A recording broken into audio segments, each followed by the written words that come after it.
हाँ जी।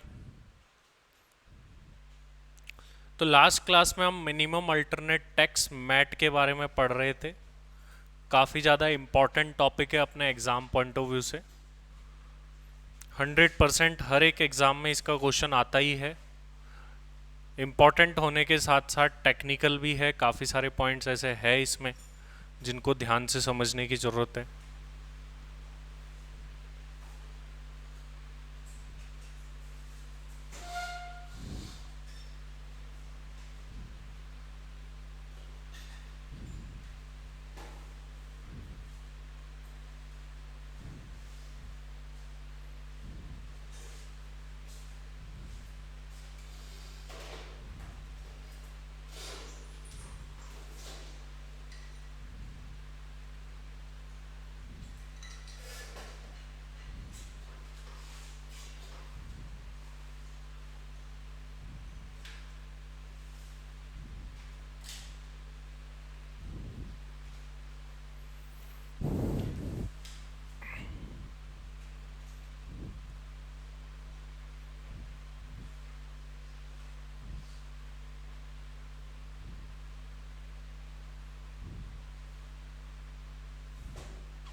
हाँ जी। तो अपन ने मैट के अंदर क्या देखा था? अपन ने देखा था कि मैट की जो रेट है, रेट कितनी है मैट की? 15%, 15% की रेट थी मैट की।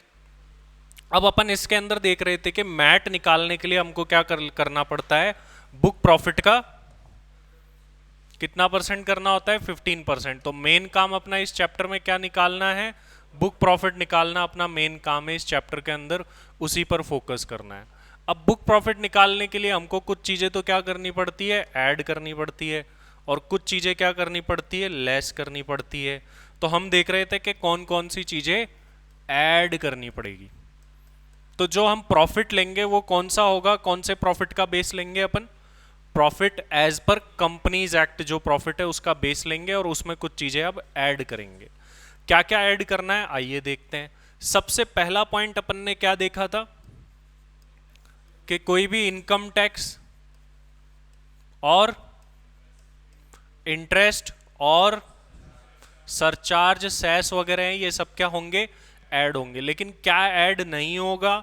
इनकम टैक्स की पेनल्टी ऐड नहीं होगी, एसटीटी ऐड नहीं होगा, सीटीटी ऐड नहीं होगा, वेल्थ टैक्स ऐड नहीं होगा। पहला पॉइंट अपना ये था। दूसरा पॉइंट क्या बोलता था कि आपको क्या ऐड बैक करना पड़ेगा? कोई भी ट्रांसफर टू रिजर्व है तो आपको ऐड बैक करना पड़ेगा। इसमें एक एक्सेप्शन था, शिपिंग कंपनी वाला। थर्ड, आप कोई भी प्रोविजन बनाते हो किसी भी कंटिंजेंट लाइबिलिटी या अनअसर्टेन लाइबिलिटी के लिए तो वो भी ऐड बैक होगा। लेकिन असर्टेन लाइबिलिटी के लिए प्रोविजन बनाया तो ऐड बैक नहीं होगा। असर्टेन लाइबिलिटी किसे बोलते हैं? ऐसी लाइबिलिटी जिसको किसी एक्चुरियल या साइंटिफिक बेसिस पर बनाया गया है उसको अपन असर्टेन लाइबिलिटी बोलते हैं। फोर्थ नंबर पॉइंट किसका था? आपने सब्सिडरी के लॉसेस के लिए कोई प्रोविजन बनाया है सब्सिडरी के लॉसेस के लिए, या एक्चुअल में उसको लॉसेस हुए उसको आपने डेबिट करा है, ये क्या करने हैं? वापस से ऐड बैक करने हैं। इसके अलावा अपन ने देखा था कि आपने कोई भी डिविडेंड पे करा है या कोई प्रपोज्ड डिविडेंड है,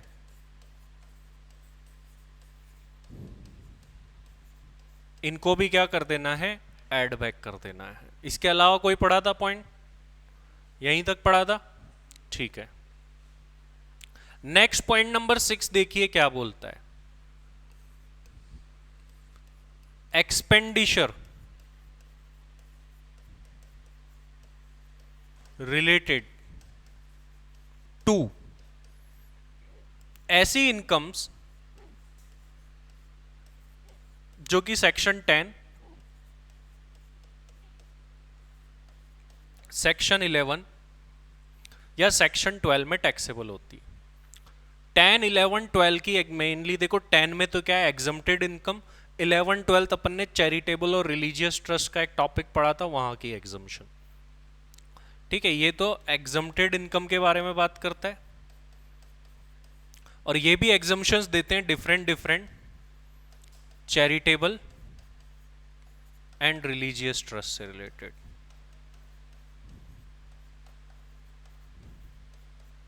ये भी एग्जम्पशन देते हैं। अब आपने किसी exempted income, let suppose agriculture income in India is exempt, आपने एग्रीकल्चर इनकम को कमाने के लिए कोई खर्च किया है भाई, एग्रीकल्चर इनकम तो एग्जम्प्ट होती है, और इनकम को कमाने के लिए कोई खर्चा किया तो क्या होगा, सवाल ये आता है। तो वो एक्सपेंस अपन को ऐड बैक करना है। एक मिनट,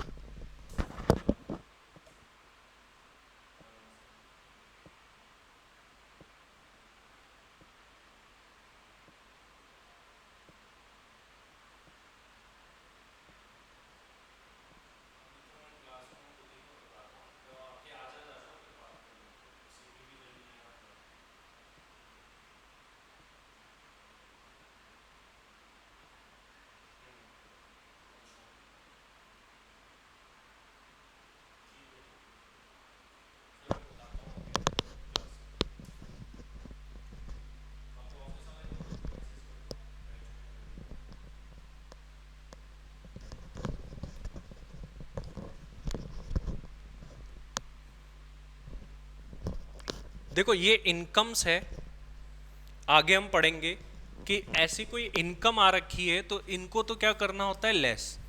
लेस वाले पॉइंट पढ़ेंगे ना तब अपन जानेंगे। और इन इनकम के ऊपर आपने कोई खर्चा कर रखा है, जैसे एग्रीकल्चर इनकम को कमाने के लिए आपने कोई खर्चा किया भाई, तो उसका क्या होगा भाई, एग्रीकल्चर इनकम को कमाने के लिए खर्चा किया, वो क्या होगा, एड बैक होगा। इनकम है तो लेस हो जाएगी, और इन पर किया गया खर्चा है तो वो क्या हो जाएगा, ऐड हो जाएगा। अब मान लीजिए, मुझे बताइए कि 10AA SEZ का सेक्शन है, डिडक्शन में पढ़ा था। ठीक है, सेज यूनिट शुरू के 5 साल 100% प्रॉफिट एग्जम्प्ट, उसके बाद नेक्स्ट 5 ईयर्स कितना होता है, 50% प्रॉफिट, और उसके नेक्स्ट 5 ईयर्स भी 50%, बट सब्जेक्ट टू कंडीशन।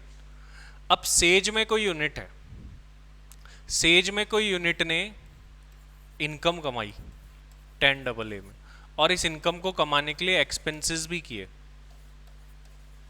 बताओ क्या ट्रीटमेंट होगा इनका,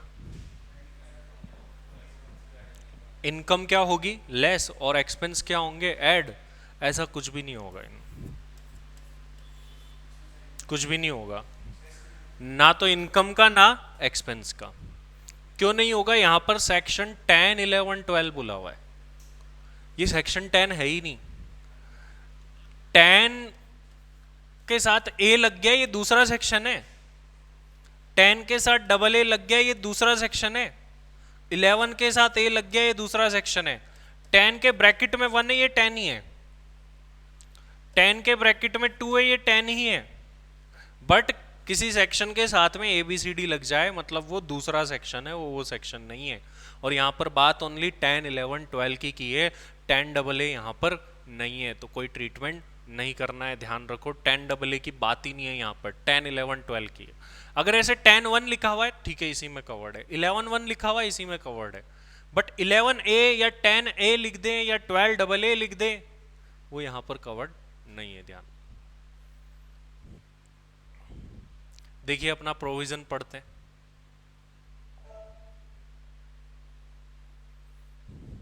ये रहा अपना section.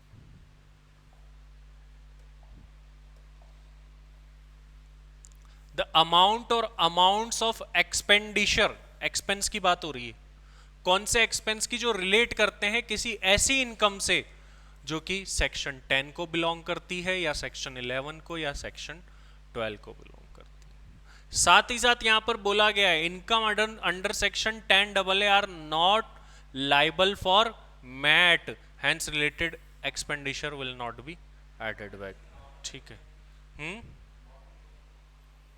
Section 10AA are liable for MAT. अच्छा रुकिए, 10AA liable for MAT, hence related expenditure will not be added back. देखिए होता क्या है, ये ऐड क्यों कर रहे हैं अपन इन चीजों को। किसी चीज को अपन जैसे मान लो प्रॉफिट में ऐड कर रहे हैं और इनकम को लेस कर रहे हैं, ठीक है। ये जिन चीज़ों को ऐड कर रहे हैं और लेस कर रहे हैं, दोनों कर रहे हैं, मतलब ये इनका इम्पैक्ट हमको रखना ही नहीं है, हटाना है। भाई इनकम है तो हटा दो, एक्सपेंस है तो ऐड बैक करके हटा दो, मतलब इन चीज़ों पर मैट लगता ही नहीं जिनका अपन ट्रीटमेंट कर रहे हैं।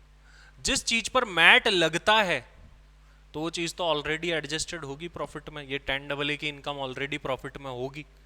अगर अपन इसको एडलेस करेंगे तो हम इसका इफेक्ट हटा रहे हैं, हमको हटाने की जरूरत है ही नहीं। तो इसीलिए अपन ने अभी अभी तो बात करी कि 10AA का कुछ दे रखा हो तो कुछ करना ही नहीं है, वो आनी चाहिए, उस पर मैट लगना ही चाहिए। तो इसीलिए उसका कोई ट्रीटमेंट हुआ ही नहीं था, ना इसको ऐड करना ना इसको लेस करना। तो ये ऑलरेडी इनकम में आती और आनी ही चाहिए, इसलिए हमको कुछ करना ही नहीं है। लेकिन ये जो चीजें बता रहे हैं ना, इनका इम्पैक्ट के इसकी इनकम होगी तो हटा देंगे और एक्सपेंस होगा तो ऐड कर देंगे, मतलब आप उसका इम्पैक्ट ही हटा रहे हो। तो इन चीजों पर एक तरीके से लगाना ही नहीं है मैट, ये कहने की कोशिश है। जिस पर लग रहा है उसका कुछ करो ही मत ना, वो ऐड का ऐड रहने दो उसको, तो वो पहले से होगा उसके अंदर। तो 10AA वाले का अपन को कोई ट्रीटमेंट करना ही नहीं है। नेक्स्ट पॉइंट बड़ा टेक्निकल है, बड़े ध्यान से समझिएगा, पहले पढ़ लेते हैं इसको, इसके हर एक पॉइंट ही अब टेक्निकल है, आगे आना। ये तो छोटे छोटे पॉइंट थे, अब देखो क्या लिखा है। द अमाउंट और amounts of expenditure relatable to income being share of assessee in the income of an AOP or BOI on which income tax is payable in accordance with the provision of section 86 on which no income tax, no word और ध्यान, इसका मतलब क्या है।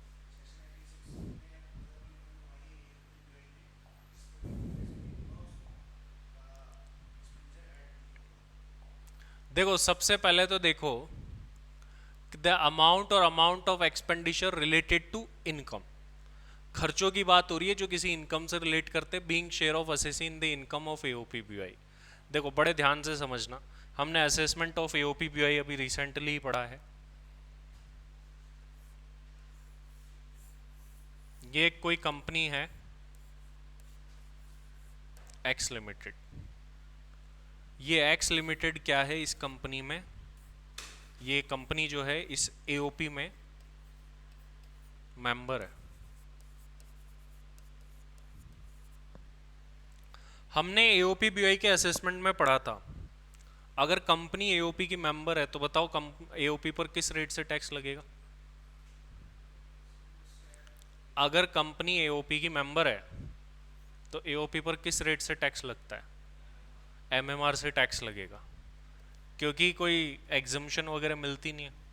तो ये company जब AOP की मेंबर है तो एओपी पर क्या लग गया, एमएमआर।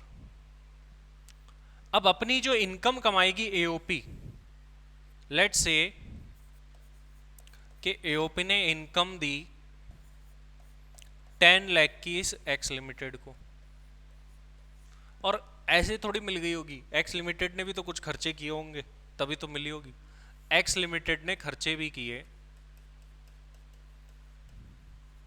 6 लाख के।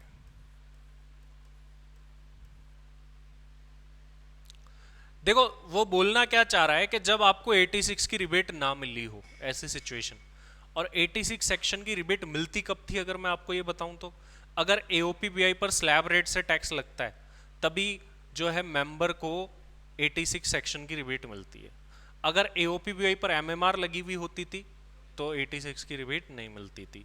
तो वही सिचुएशन की अपन बात कर रहे हैं, और हमको पता है जब कंपनी एओपी की मेंबर है तो ऑलवेज क्या लगती है, एमएमआर ही लगती है, वैसे ही as per new latest provision.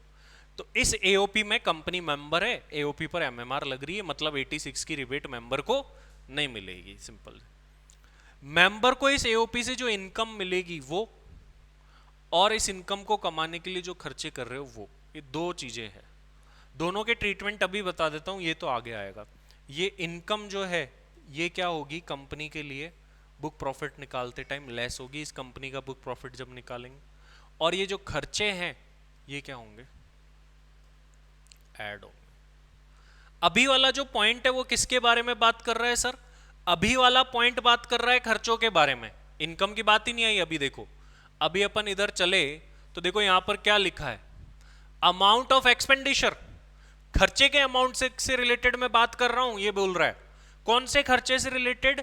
जो कि ऐसी इनकम पर हुआ है, being share of the assessee in the income of AOP, जो जो शेयर इस कंपनी को एओपी की इनकम से मिल रहा है, उस पर जो खर्चा हुआ है, उस खर्चे की बात कर रहा है। On which no income tax is payable in accordance with the provision of section 86, और उस असेसी को 86 की रिबेट भी नहीं मिल रही, मतलब एमएमआर लग रही है। कंक्लूजन ये हुआ कि कंपनी मेंबर है, क्योंकि ये मैट लगता ही कंपनी पे, इसलिए कंपनी को मेंबर बनाया। कंपनी को क्या मिल रहा है? एओपी से इनकम में हिस्सा मिल रहा है। तो ये जो इनकम मिल रही है, इसको कमाने के लिए खर्चा भी तो किया होगा, तो वो खर्चा क्या होगा? एडबैक। और ये जो इनकम मिल रही है वो क्या होगी? लेस होगी।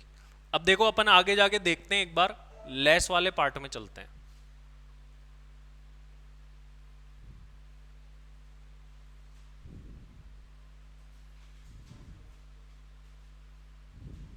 ये देखो, द अमाउंट ऑफ इनकम, उधर क्या लिखा है? Amount of expedition. तो ये पॉइंट अब जब वापस आएंगे तो पढ़ने की ज्यादा जरूरत पड़ेगी नहीं, क्योंकि same to same income less करनी है और खर्चा ऐड करना है। अच्छा एक बात बताओ, ये जो भी चीजें अपन पढ़ रहे हैं, ये ऐड करना है, ये लेस करना है, अगर वो चीज का ट्रीटमेंट पीएनडल में हो ही नहीं रखा, मतलब खर्चा डेबिट कर ही नहीं रखा है आपने, फिर क्या करोगे? कुछ नहीं करना भाई। इसको ऐड इसलिए कर रहे हैं क्योंकि ये नहीं होना चाहिए, इसलिए हम कर रहे हैं ऐड बैक। अगर किसी चीज का ट्रीटमेंट ही नहीं हो रखा, ये सबके साथ में जो भी ऐड कर रहे हैं उनमें क्या, if debited to the P and L, question ऐसे बोल दे कि ये था तो सही, इसको मिला है एओपी से, खर्चे इतने खर्चे करें, लेकिन ये डेबिट ही नहीं हो रखे, तो ठीक है, हमको कुछ लेना देना ही नहीं। उसका ट्रीटमेंट ही नहीं हो रखा तो कोई लेना, हम तो ये सोच रहे हैं कि ये डेबिट हो रखा होगा, तो हम इसको वापस से ऐड बैक करके क्या कर रहे हैं? ठीक कर रहे हैं उस चीज को। तो अगर कोई चीज हो ही नहीं रखी तो हम जबरदस्ती थोड़ी ना करेंगे उसको।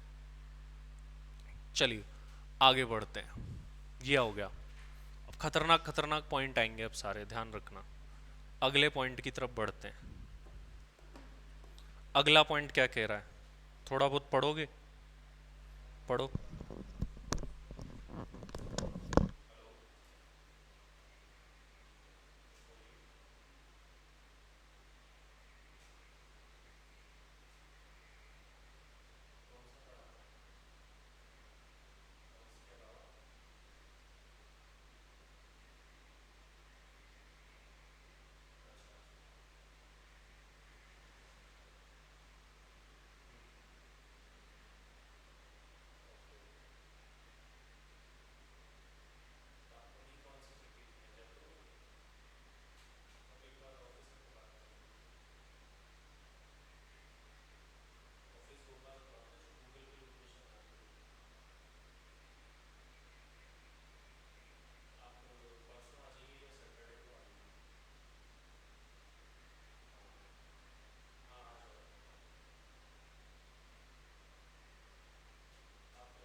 ये पॉइंट है इतना बड़ा, और ये बहुत ही टेक्निकल पॉइंट है। देखो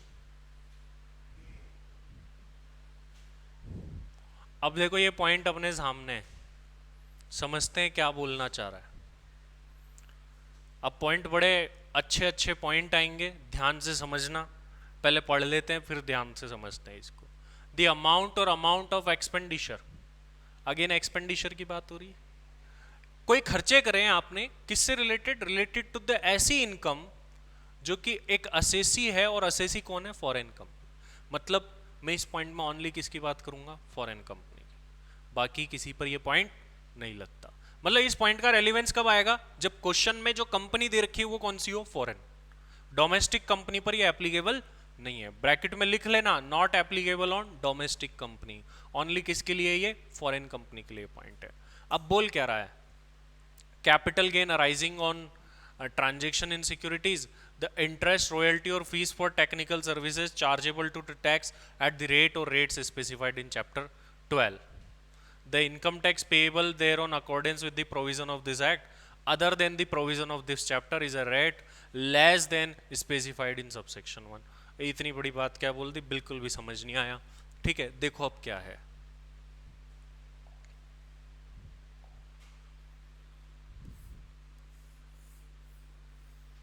ये एक फॉरेन कंपनी है,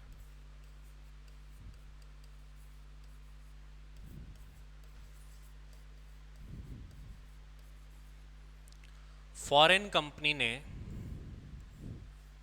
कोई इनकम अर्न करी है। वो इनकम कैसी है? कैपिटल गेन की इनकम है।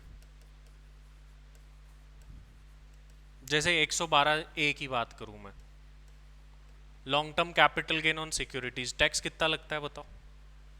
सिक्योरिटीज पर लॉन्ग टर्म कैपिटल कितना लगता है? 112 ए में शेयर्स एंड सिक्योरिटीज पर टैक्स कितना लगता है? 1 लाख से ऊपर 10%। ठीक है, 10% का टैक्स लगता है। और इन्होंने कमाई रॉयल्टी और लेट से फीस फॉर टेक्निकल सर्विस, इन पर टैक्स कितना लगता है? इन पर भी 10% ही लगता है। तुमको पता नहीं होगा, टैक्स रेट इस पे भी कितनी है? 10%। सरकार ने स्पेशली इनको क्या दे रखा है? बेनिफिट। अब फॉरेन कंपनी जो है ना, वो सरकार को जाके बोलती है कि तुम चीटर हो, तुम चीटिंग करते हो। लेकिन क्यों भाई? बोला आपने हमारे को बोल रखा है कि long term capital gain share securities पे होगा 10% टैक्स देना है, और royalty fees for technical services in पे 10 देना है, बट तुम तो मैट लगा देते हो, और मैट लगा के कितना ले लेते हो? 15% ले लेते हो। बोले तो गलत हो गया। एक तरफ तो आप बोल रहे हो 10% टैक्स लगेगा, और एक तरफ आप बोल रहे हो कि 15% मैट लगा देते हैं। मैट की रेट कितनी है? 15%। और इन चीज़ों पर टैक्स की रेट कितनी है? 10%। तो फॉरेन कंपनी को प्रॉब्लम हुई, वो अपनी प्रॉब्लम लेके कहाँ पहुँच गई? इनकम टैक्स वालों के पास। बोला कुछ समाधान करो। तो बोले समाधान ये है कि चलो हम इसको है ना मैट से बाहर निकाल रहे हैं, आपकी ऐसी इनकम्स को क्या कर रहे हैं हम? मैट से बाहर निकाल रहे हैं। पहले क्या बात बोली मैंने? ऐसी इनकम्स को, मतलब फॉरेन कंपनी ऐसी इनकम कमाती है, बाहर कैसे निकालोगे? ये इनकम जुड़ी हुई होगी तो इसको क्या कर दोगे? लेस, तभी तो बाहर निकलेगी। और इन इनकम को कमाने के लिए अगर तुमने कोई खर्चा किया है तो उसको क्या कर दोगे? इफेक्ट खत्म हो गया। तो बात यह है कि अगर कोई भी फॉरेन कंपनी, देखो अब ये प्रोविजन कब लगेगा वो बड़े ध्यान से सुनना, इन इनकम्स पे टैक्स की रेट मैट की रेट से कम होनी चाहिए तभी लगेगा। सपोज करो इन पर 20-20% की होती, तो क्या फॉरेन कंपनी रोते रोते इनकम टैक्स वालों के पास जाती, बोलती कि तुम चीटिंग करते हो? बोले कहाँ चीटिंग करते हैं, मैट की रेट तो 15 ही है उल्टा, और तुम्हारे पे तो 20। चीटिंग कब लगेगी? जब एक्चुअल में तो टैक्स की रेट कम है और मैट में ले जाके उस पर ऊपर क्या कर दिया? ज्यादा कर दिया। तो ये एक बात आप ध्यान रखना कि यहां पर हमको पॉइंट नोटिंग वाला क्या है कि ये वाली बात, ये वाली चीज होगी ही कब? जब टैक्स की रेट मैट की रेट से क्या हो? कम हो। यहीं अगर मान लो फ्यूचर में गवर्नमेंट इनको बढ़ा के 20% कर देती इन पर टैक्स रेट, इस प्रोविजन में ऑटोमेटिकली अमेंडमेंट हो जाएगा, ये पॉइंट ही डिलीट हो जाएगा। फिर ये पॉइंट ही कब तक एप्लीकेबल है? जब तक टैक्स की रेट मैट की रेट से यहाँ पर कम है। कल को गवर्नमेंट मैट की रेट 5% कर दे तो भी ये पॉइंट की रेलिवेंस खत्म है, क्योंकि टैक्स की रेट मैट की रेट से ज़्यादा हो जाएगी। अब वापस से पढ़ते हैं उस पॉइंट को।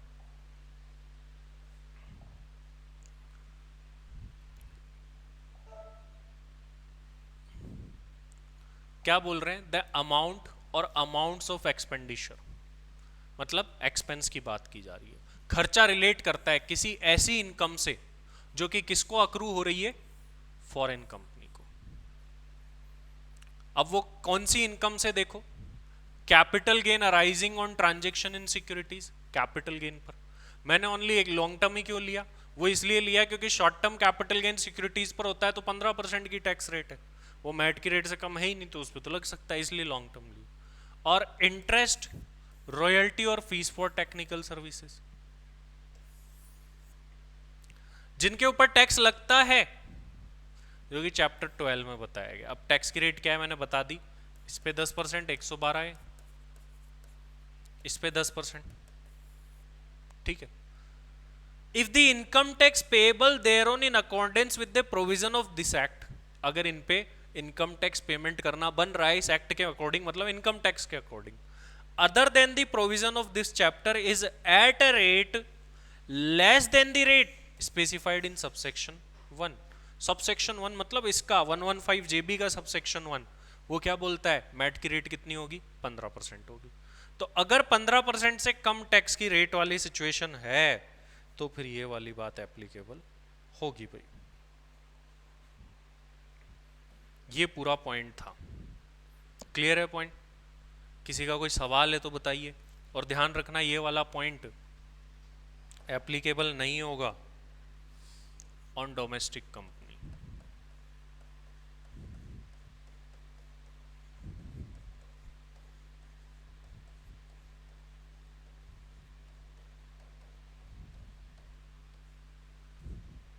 डोमेस्टिक कंपनी पर एप्लीकेबल।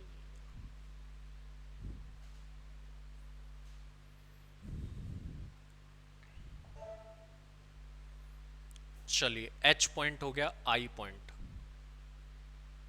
आई पॉइंट भी देखो, पढ़ो एक बार इसको, लगेगा ये क्या बोल रहा है, पता ही नहीं चलता तुम।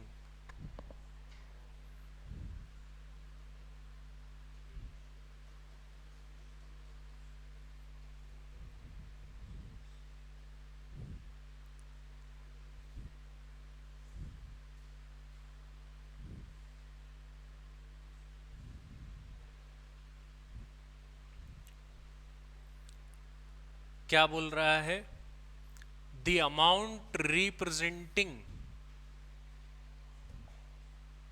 द अमाउंट रिप्रेजेंटिंग, चल क्यों नहीं रहा भाई, नॉशनल लॉस, नॉशनल मतलब जो एक्चुअल में नहीं है उसको मानते हैं, on transfer of any capital asset being share of a special purpose vehicle to a business trust in exchange of units allotted by the trust, or notional loss resulting from any change in the carrying amount of the said unit. The amount of loss on transfer of units referred to in clause ये हो गया 15, 16, 17, 17 of section 47। अच्छा पहले ये बता देता हूँ, close 17 of section 47 क्या बोलता है। सेक्शन 47 है कैपिटल गेन का, व्हाट इज नॉट ट्रांसफर। इसको लिख लो पहले तो, ये सेक्शन क्या बोलता है।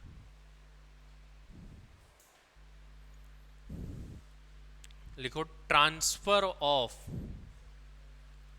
Units of special purpose vehicle,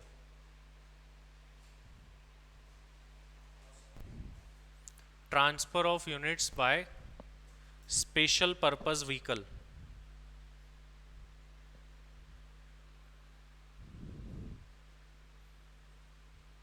will not be liable for tax।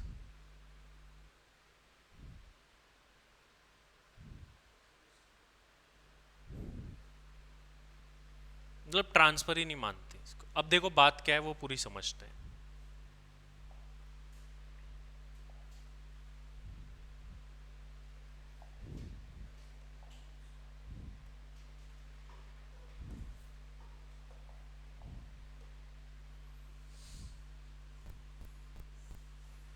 ये कंपनी है,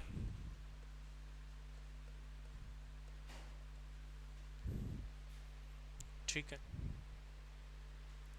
ये कंपनी है, और ये कंपनी के आपने कंपनी लॉ में पढ़े कि एमओए एओए होते हैं, memorandum of association and article of association. और एमओए एओए में कुछ लिमिटेशंस होती है, लिमिटेशंस लगी हुई होती है कि भाई आप ये काम नहीं कर सकते, ये काम नहीं कर सकते। तो कंपनी क्या करती है कि अगर उसको कुछ काम करना है स्पेसिफिकली अलग से, तो वो उसके लिए बनाती है एक स्पेशल पर्पस व्हीकल जो कि किसी स्पेसिफिक इंटेंशन के लिए बना हुआ होता है, कि इस कंपनी को एक्वायर करना है या ऐसा कुछ प्रोडक्ट बनाना है या ऐसा कुछ करना है, इसके लिए क्या बनाती है, स्पेशल पर्पस व्हीकल। तो मैट तो निकल रहा है इस कंपनी का, इस कंपनी ने क्या बना रखा है, स्पेशल पर्पस व्हीकल। और ये स्पेशल पर्पस व्हीकल क्या करता है, किसी बिजनेस ट्रस्ट के पास जाता है, जैसे रियल एस्टेट इन्वेस्टमेंट ट्रस्ट वगैरह हो गई, ये बिजनेस ट्रस्ट के पास जाता है। और ये लोग आपस में, स्पेशल पर्पस व्हीकल तो क्या देता है, अपने शेयर्स, और बिजनेस ट्रस्ट बदले में क्या देती है, अपनी यूनिट्स। ये आपस में एक्सचेंज कर रहे हैं शेयर्स और यूनिट्स। ये एक्सचेंज करते टाइम इन्हें कुछ नॉशनल लॉस हो गया है, लॉस की बात हो रही है, नॉशनल लॉस हो गया। नॉशनल मतलब एक्चुअल में नहीं हुआ, अभी बेचा थोड़ी है कहीं पे, एक्सचेंज ही तो करा है सिर्फ, तो बेचा नहीं, तो अभी लॉस तो एज सच तो हुआ नहीं, नॉशनल लॉस हो गया है, उसकी बात की जा रही है। या फिर कैरिंग अमाउंट में कमी आ जाती है,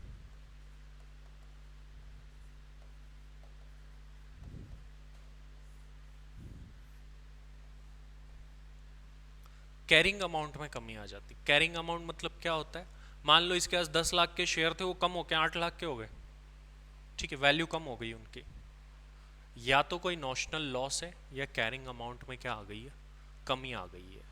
इसके लिए क्या बोला इन्होंने, इसको क्या कर देना है, ऐड बाय। इस पे कोई नॉशनल प्रॉफिट हो गया तो उसको क्या करना है, लेस करना है। अब स्पेशल पर्पस व्हीकल के पास में ये जो यूनिट्स आई है, इन यूनिट्स को भी तो कभी ना कभी वो ट्रांसफर करेगा, इन यूनिट्स को भी कभी ना कभी तो वो ट्रांसफर करेगा। उसके लिए क्या बोला गया है भाई, उसके लिए क्या बोला गया है, इधर देखो तीसरे नंबर का point, the amount of loss on transfer of units referred in close 17 of section 47। Notional loss हो रहा है कैपिटल असेट को ट्रांसफर करने पर, और वो कैपिटल असेट है क्या, वो है एसपीवी के शेयर्स, ठीक है, एसपीवी के being shares of special purpose vehicle to a business trust in exchange of units allotted by the trust. Being share of a special purpose vehicle to a business trust, आपने shares को business trust को दिए, बदले में आपके पास में क्या आ गई, यूनिट्स आ गई, और इस टाइम पर क्या हो गया, आपको कोई नॉशनल लॉस हो गया from any change in carrying amount, या ये एक्सचेंज करते टाइम तुमको कोई लॉस हो रहा है, वो नॉशनल लॉस। और amount of loss and transfer of unit referred in this, और आप क्या कर रहे हो, इन यूनिट्स को कभी ना कभी, अब एसपीवी के पास में यूनिट्स पड़ी है ना बिजनेस ट्रस्ट की, इनको भी तो कभी ना कभी वो क्या करेगी, ट्रांसफर। ऐसा कुछ भी हो रहा हो, सबके सब क्या कर देना है, आपको एड बैक कर देना है। मतलब नॉशनल लॉस हो रहा है, आपको एड बैक कर देना है, कैरिंग अमाउंट कम हो रहा है तो भी एड बैक कर देना है, और इन यूनिट्स को जब ट्रांसफर करेगी एसपीवी जो बिजनेस ट्रस्ट की यूनिट्स है, उस टाइम पर जो हो रहा है उसको भी क्या कर देना है, एड बैक कर देना है। ये बात यहाँ पर बोली गई है, इसको बड़े ध्यान से समझना, और एग्जाम्पल जरूर से इनके डिटेल में लिख के रखना, वरना सेल्फ स्टडी करोगे ना तो कुछ भी याद नहीं आएगा, ये मैं आपको गारंटी से बोल सकता हूँ, पता ही नहीं चलेगा क्या पढ़ा था, ऐसे ऐसे टेक्निकल पॉइंट्स है। तो इसीलिए इन पॉइंट्स को बड़े अच्छे से ध्यान में रखना जरूरी है। ये पॉइंट था, इसमें किसी का कोई डाउट है तो बताइए। स्पेशल पर्पस व्हीकल किसी काम को करने के लिए बनाया जाता है स्पेशल। आज सपोज करो मैं एक कंपनी हूँ, मैं लिमिटेड हूँ मेरे एमओए एओए से, लेकिन मुझे अब कोई काम करना है, तो मैंने आपको मेरा स्पेशल पर्पस व्हीकल बना दिया, आप करोगे मेरा वो काम मेरे बिहाफ पर। तो ऐसे ही कंपनी भी कुछ स्पेशल कामों को करने के लिए एक अलग से एक और एसपीवी बना देती है, जो वो उसी काम को करेगी जिस काम के लिए वो बनाई गई है। सब्सिडरी कंपनी नहीं होती, होल्डिंग सब्सिडरी अलग है, एसपीवी बनता है ओनली स्पेसिफिक पर्पस के लिए।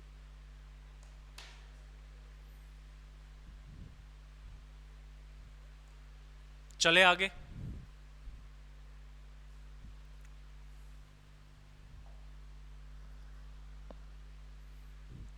अगला पॉइंट क्या बोल रहा है, बड़ा आसान सा है अगला अगेन, अमाउंट और amount of expenditure related to income by way of royalty in respect of patent chargeable to tax under section 115 BBF। मतलब क्या है भाई?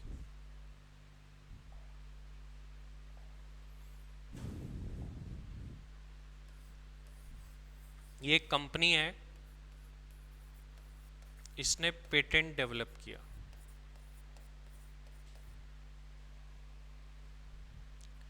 पेटेंट डेवलप करके इन्होंने किसी इस व्यक्ति को यूज करने के लिए दिया, ठीक है, मिस्टर एक्स को। इससे बदले में क्या कमाएगी कंपनी? रॉयल्टी। पेटेंट यूज करने के लिए दिया है तो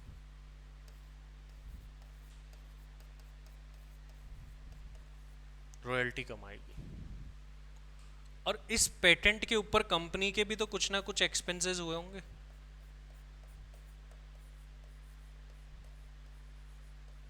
पेटेंट को डेवलप करा होगा, सारे काम करे होंगे, खर्चे करे होंगे। इस खर्चे की बात कर रहा है ये कि ये खर्चा क्या करना होगा? ऐड बैक करना होगा। इस खर्चे को आपको क्या कर देना है? ऐड बैक कर देना है। और ये जो इनकम है अपन आगे पढ़ेंगे, इसको क्या कर देना है? लेस कर देना है। तो ये रॉयल्टी इनकम जो कि आप किसी को अपना पेटेंट यूज करने के लिए दे रहे हो और उस पर कमा रहे हो, तो उसके ऊपर जो भी खर्चे हैं वो क्या करो? Add back. और जो इनकम है इसको क्या कर दो? लेस कर दो। बड़ा सिंपल सा प्रोविजन।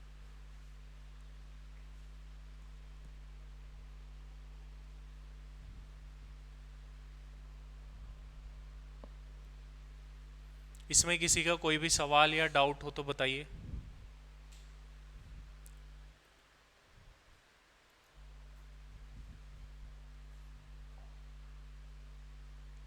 अब पढ़ो इसको।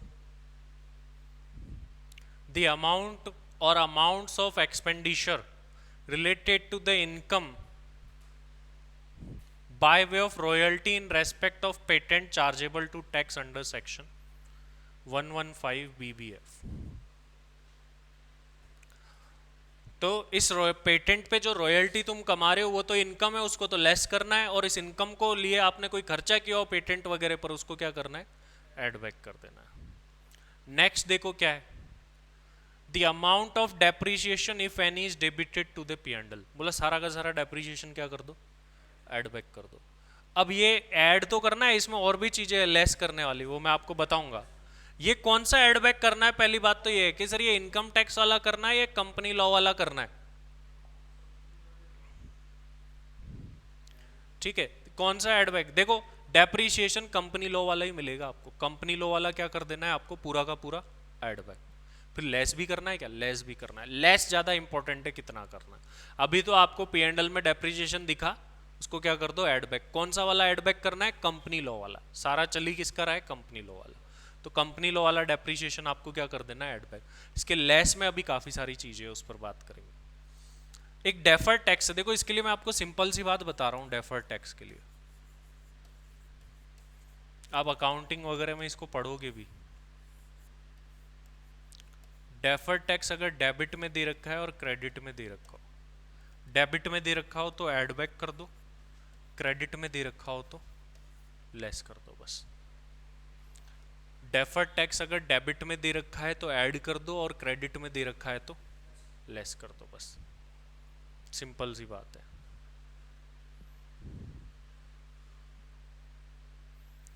इसमें किसी का कोई सवाल है? बताओ। डेप्रीशिएशन बहुत इंपॉर्टेंट पॉइंट मार्क करके रखना। अभी इस पे मैं और बात करूंगा, अभी तो बस छोटी सी बात हुई है अपनी इसके ऊपर। डेप्रीशिएशन को मोस्ट इंपॉर्टेंट में, मतलब अगर एग्जाम में मैट का क्वेश्चन है तो डेप्रीशिएशन होगा ही होगा उसमें। ऐसा चांस ही नहीं है कि डेप्रीशिएशन का पॉइंट ना दिया जाए। और सबसे ज़्यादा टेक्निकली इसी में फंसाएगा, आपको बता रहा हूँ, क्योंकि आगे लेस कितना करना है वो भी है। तो इसीलिए उस पॉइंट ऑफ व्यू से इसको इंपॉर्टेंट मार्क करके रख। चलो, तो इस क्लास में इतने ही पॉइंट्स करते हैं।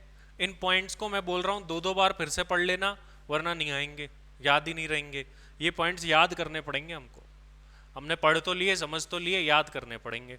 अब ये सिंपल कैसे करें? ये तो मैं आपको टेक्निकल पढ़ा रहा हूँ। आप आगे जाओ थोड़ा सा अपनी बुक में, तो आपको ऐसा फॉर्मेट मिलेगा। ये जो अपन ने पढ़े, ये देखो, ये पॉइंट अपन ने पढ़ लिए सब। ये ऐड होंगे शॉर्ट में, लेकिन पहले डिटेल में भी पता होना जरूरी है। तो ये जितने भी पॉइंट्स अपन पढ़ेंगे शॉर्ट में आपको यहाँ मिल जाएंगे, बट पहले डिटेल में समझना जरूरी है। चलिए बाकी हम करेंगे नेक्स्ट क्लास में। Thank you very much.